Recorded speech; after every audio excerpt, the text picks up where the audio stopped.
যাচ্ছে এবং এই বিপদে যাওয়ার যে সমস্ত যত ষড়যন্ত্র তার মধ্যে একটি হচ্ছে কালচারাল এই দুষ্কর্ম, কালচারাল এই ষড়যন্ত্র, এই কালচারাল দিককে এবং এই গণমাধ্যমের দিককে যদি আবার সোচ্চার হয় তাহলে ইনশাল্লাহ এই ষড়যন্ত্র থেকে বাংলাদেশ মুক্তি হবে এবং ছাত্র জনতার প্রত্যাশা পূরণ হবে ইনশাল্লাহ। আমরা 5ই আগস্টের পর প্রথম কয়েক মাস অতিবাহিত পরে যেখানেই দেখতে পাচ্ছি বিভিন্ন মিডিয়া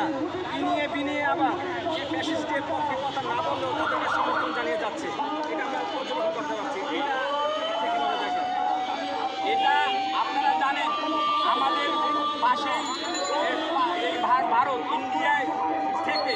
ইন্ডিয়ার টোটাল বাহিনী শেখ হাসিনার লোক, শেখ হাসিনার বাহিনী, শেখ হাসিনার মন্ত্রী পরিষদ নিয়ে তারা ওখানে